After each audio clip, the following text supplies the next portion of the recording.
Welcome back to another edition of Bold Blind Beauty on Air podcast, the show that's clearing the air for more air, access, inclusion, and representation. I'm Stephanie McCoy, and with me are my co-hosts. I'm Nazreen Buddha. Sylvia Stinson-Perez. And I'm Dana Hennett.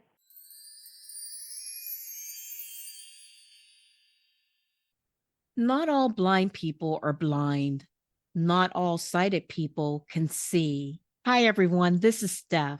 In this special edition of Bold Blind Beauty on Air, we've invited Michael Nye to join us to talk about his new podcast, My Heart Is Not Blind. Former lawyer turned photographer Michael, the author of the book by the same title, was a featured guest on the show back in 2021.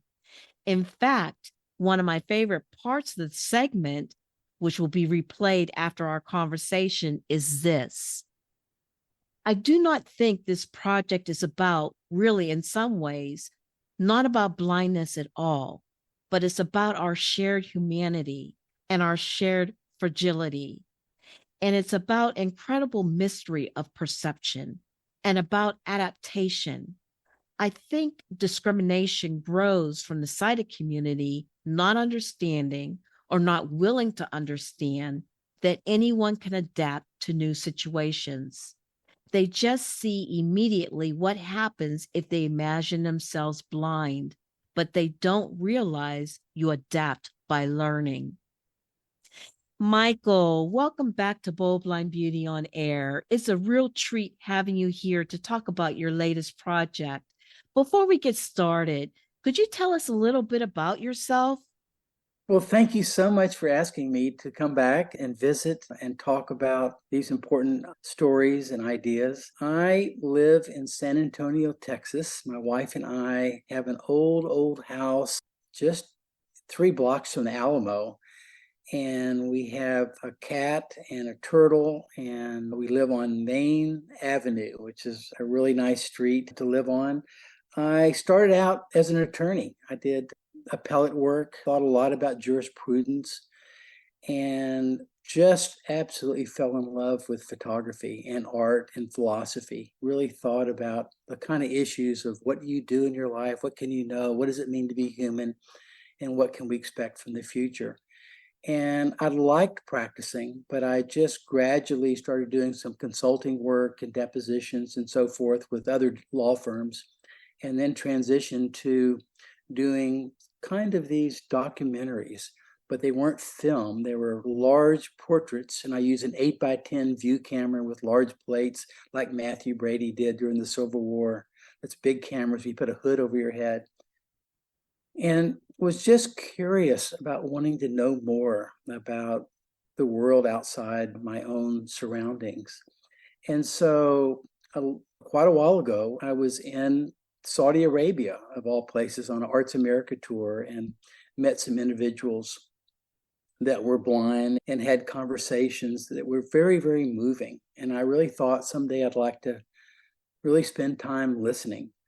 And I did when I came home from that trip, brought together artists and maybe 4 or 5 people that were blind. And we just talked about perception. It wasn't a class. No one was teaching anyone anything. And we talked about metaphor and antithesis and ambiguity and echolocation and being present, maybe being mindful, the tapestry of sound, the fingerprint of sound. And everyone came away, poets, sculptors, the individuals that were invited came away with a different vocabulary. It was really, really moving. And so I feel deeply fortunate to have worked on this project for 7 years.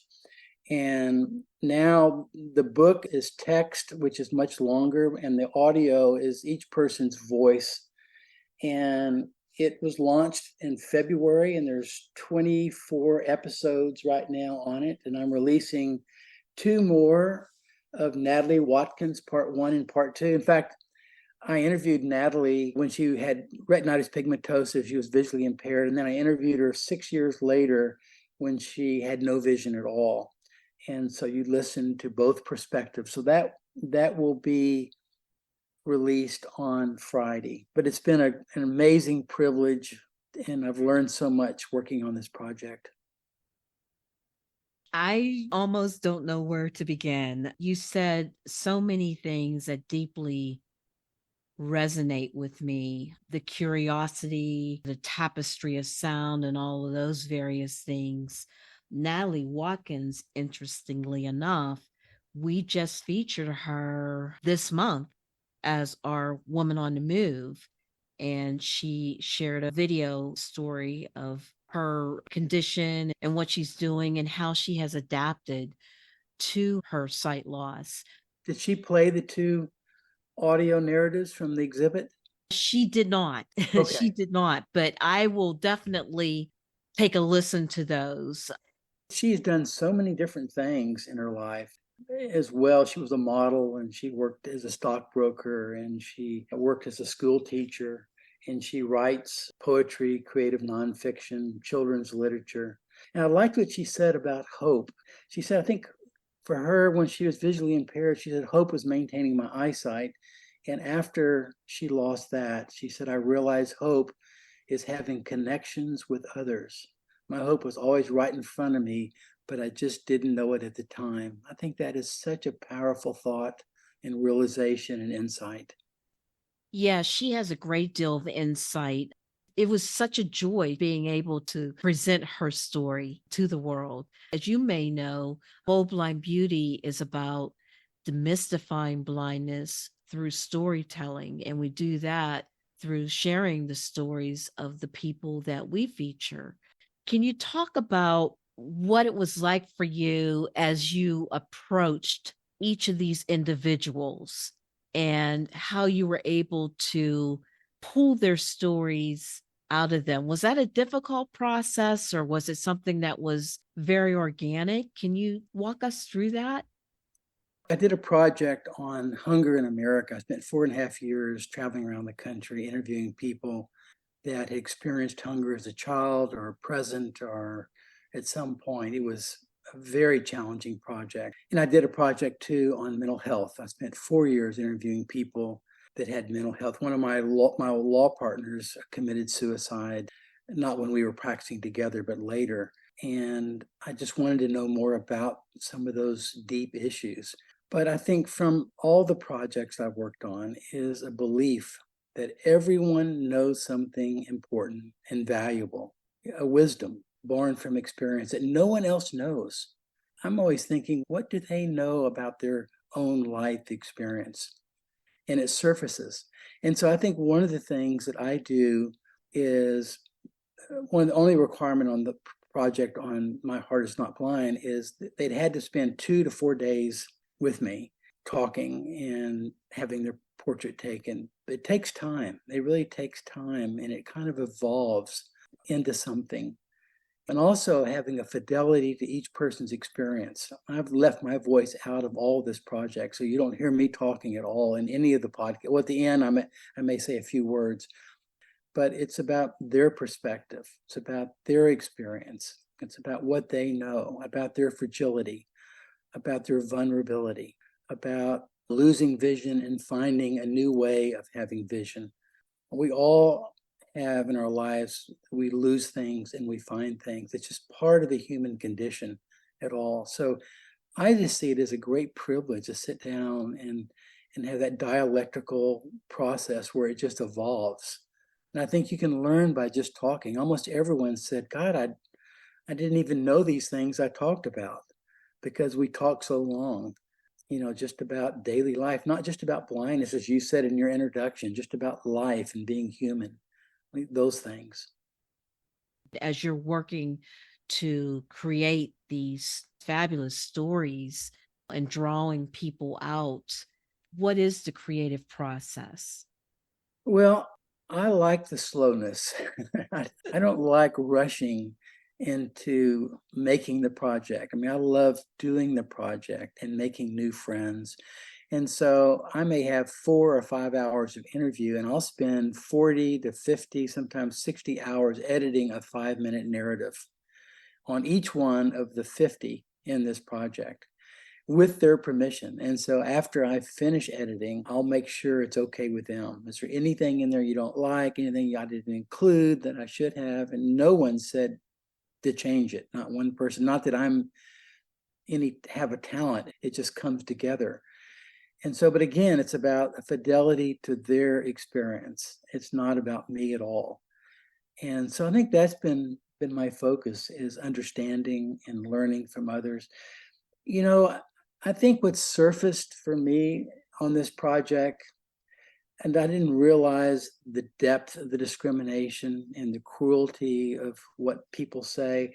You know, there was this case, I don't know if you paid attention to it. It was a Alex Murdaugh, South Carolina case, I believe, a criminal case. Yes, And yes. I didn't pay too much attention to it, but all the news stations, CNN, Fox, MSNBC, followed it. One of the people that came on was a professor of jurisprudence at a law school. And I wrote this down. He said, even a blind person could determine that Alex Murdaugh was guilty. And I'm just thinking, you know, that just bleeds, seeps, permeates, flows into the consciousness of the perspective that the public thinks of people with vision loss. It is so cruel and mean. It's just thoughtless. It is. And in fact, I may have said this when we talked last time. Maybe it's on the recorded interview, but when I was doing the book with Trinity University Press, which is a great press, and this has nothing to do with the director of the press, but when they have a book, they're required to send it out to readers to read the manuscript and make comments for the press, college graduates, professionals, teachers. And one of the readers, I mean, here's a professional, educated professional who read the manuscript of all the stories in the book. And I'm going to read what this person said. I found these narratives from the blind and visually impaired to be so articulate, I question whether these stories are really the sentences spoken by the blind participants. Oh my God. Oh my God. You believe that there's that kind of ignorance? And, you know, even Michael Hinkson, I haven't released his yet. He was the one on 9/11. Yeah, I'm You know, familiar. you may have interviewed him too, but he's in the project too. He says he lectures like 100 times around the country. And he said, as many times as I tell people, they still don't get it. I don't know how to tell people that when you lose your sight, you don't lose your insight. You don't lose yourself. You're still a whole person. You just understand and perceive in different ways through change. But that's a burden. I mean, that is a tough thing to overcome, this kind of deep discrimination. And it just seeps into the public. If you don't see, you're not aware. I mean, I don't know. It really is awful. We have to stop and learn to accept that being different is not wrong. It's just different. And that's for Absolutely. everything. Yes. Yeah. Blindness, disabilities, race, religion, anything in the world that might separate us are things that can be appreciated. Well, I hope your listeners will tune into the podcast and they can find it. I think you said Audible, but it's on Spotify or Apple.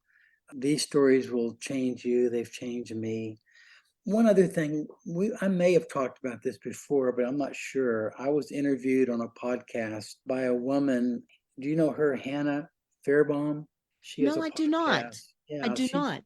She interviewed me about the book, and it was a little while back. And I don't think she would mind me talking about this, but at the end of the interview, I started asking her some questions about her childhood and her life. And she had a very challenging childhood. And I asked her, where did your will to move forward come from? And it wasn't about her visual impairment, but it was about maybe a dysfunction of her childhood. And she said, I think what she said was so powerful and so correct. And I think it's about all the things in your podcast, mine, and about understanding. She said, I did have a will to live and to make something possible at a young age. It's difficult to describe. I felt a vastness, a potential. I was aware of something beyond me, something non-verbal, Something deep was there, beyond speech. Oh, I can't say it right. Speaking of it now even makes it smaller. And I think what she's talking about is the mystery of language, that language can't really articulate all of our experiences. I mean, we try, it's what we have to talk. You and I are talking using language, but it's really difficult always to articulate the way you feel. Maybe you don't even understand the way you feel or what's happened. And language is what we have, but it's still very ambiguous and mysterious. It definitely is. But then again, so is life. Life Yes. is mysterious. Yes. Humans are mysterious. Michael, it has been such an honor to talk with you today. I feel the same. I feel the same. And thank you for paying attention to the podcast. And I really hope your listeners will listen. I think once they listen to some, they'll keep listening. And Yes. There's 2 new ones each week. I think there's 25 right now that are already live on the podcast. There'll be 50, close to 50 at the end. So, Michael, what I'm going to do is put where people can find the podcast in the show notes, and I'll make sure that we share that on all of our socials, because I myself can't wait to begin listening to all of these stories. I listened to the audio recordings from the book, some of the recordings, but I can't wait to listen to the podcast. So I just want to thank you again for spending time with us, and just keep up the great work. You're amazing. You're amazing. Thanks again. Great to visit with you. You too, Michael. And now for your listening pleasure, the replay from 2021. I am so thrilled to welcome Michael to this podcast. And Michael is going to share an audio clip. I'm going to play Sylvia's audio narrative, which is about 5 minutes. And it's one of 46 individuals in the book and also the traveling audio and photography exhibition. So I will start it now. I am blind, but I am also very visual. I have images in my mind that are saved from when I could see, and I create images by the information that I gather. Even when I travel or I go to the beach, I create an image of what a wave looks like coming in because I remember what it looks like. So based on the sound of it, I create that image. I don't think of myself as a blind woman. I am a woman who is a mother, who is a wife, who is a leader of an organization, who's a daughter, a sister, a friend. I'm all of those things. Blindness just happens to be one of those characteristics. I would not be telling the truth if I did not say that it's a huge part of who I am. However, I don't really feel like it identifies me. When I was growing up, my classmates ostracized me. They treated me as if I was almost contagious. And I remember feeling, and I'm going to use this word, and it's the word I mean to use, like an alien on this planet. You're blind, you can't do anything, you're stupid, you're retarded, no one likes you, you're ugly. And that was all the way from the day I started school through the day I graduated from high school. I have had to adapt to going from really being a visually impaired person to being a person with really no functional usable vision. I remember when I was probably in my late 20s, and it was about time I probably needed to use a cane. An orientation and mobility instructor said to me one day, look, you have the choice.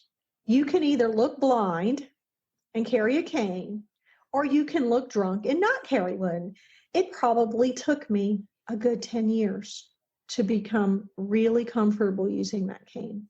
Adjusting to blindness emotionally is way more challenging than adjusting to blindness physically. There is this perception that people who are blind, that there's something wrong with us. We're not whole beings. that we're imperfect. Every single person is imperfect. We all have challenges. Mine just happens to be that I can't see. It doesn't make me less intelligent, less capable, less competent. What it does is make me more courageous, more determined, and more interdependent. It takes a lot of energy to be blind. Every single day, you're going to encounter something, some challenge that you are going to have to figure out. It's a lot of learning to think differently. And it means being aware of all of your environment, what's under your feet when you're walking along a sidewalk, where people are. When you can't see them, you can feel when there's a presence next to you, walls and poles. The space around you changes a little bit.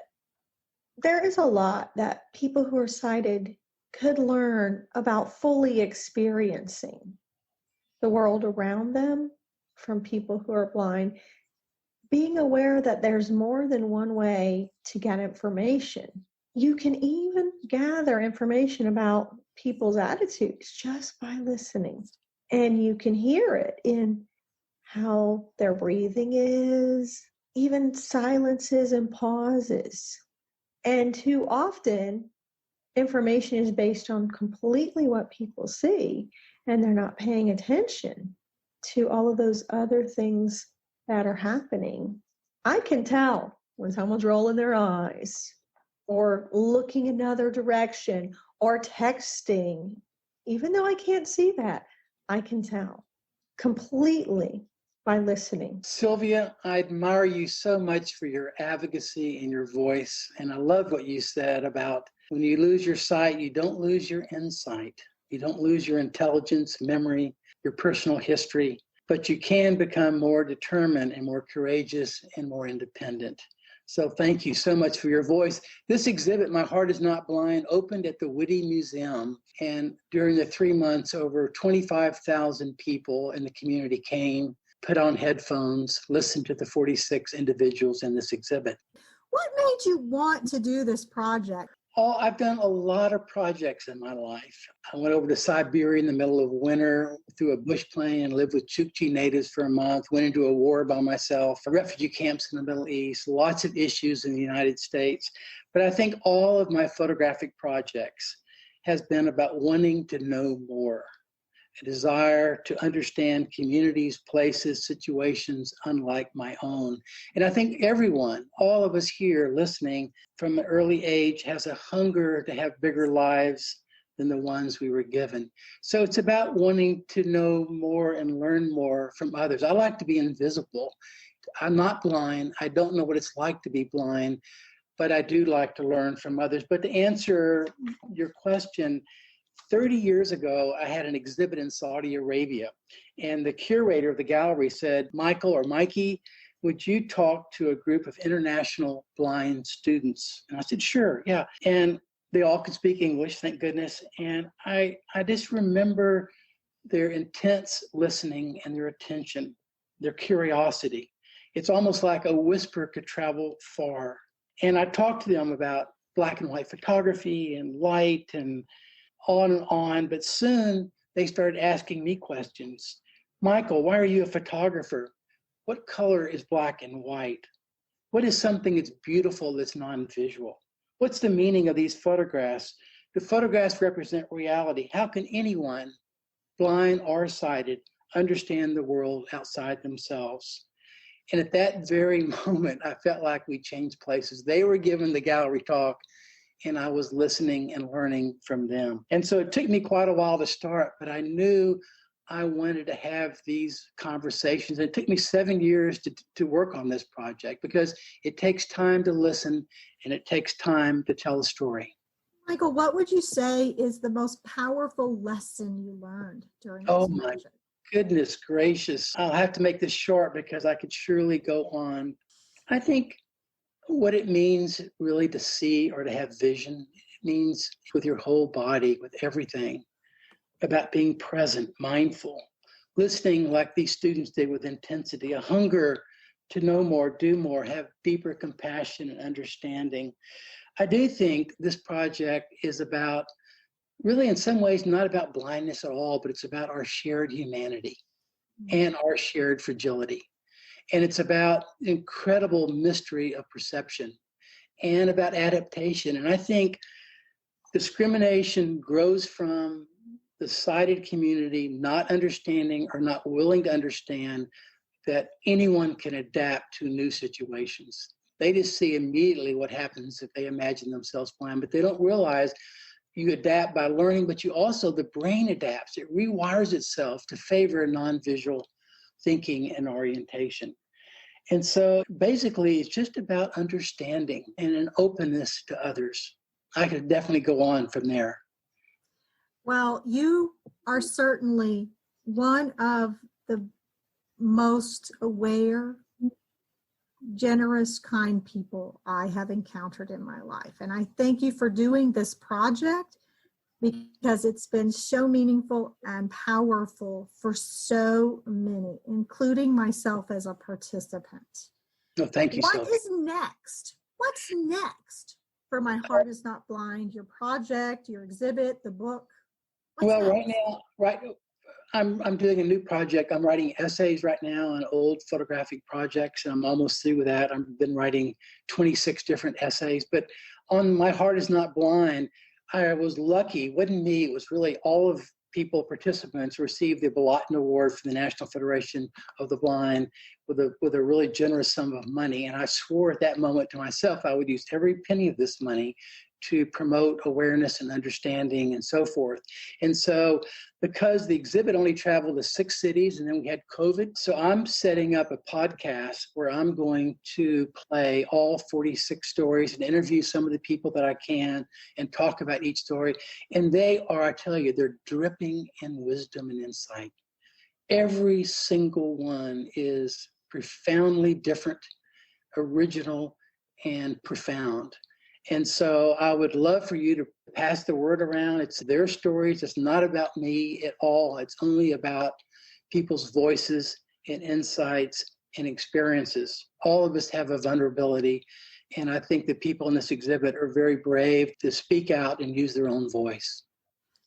Well, I can't wait to hear all of the stories. I've heard some, but that's going to be an amazing podcast. So everyone, be on the lookout for the My Heart Is Not Blind podcast coming soon. And Michael, if people wanted to order your book, where do they find that? They can find it, just, go online. There's numerous places that sell the book, Trinity University Press, Amazon, and so forth. I just found out last week, I didn't even think of this until you brought it up, but it was the 4th best, let me see here real quick, a non-visual book ever. It was rated the 4th ever any book about non-visual stories or so forth, which congratulations. To me, that really talks about the people in this exhibit and the power of their voices.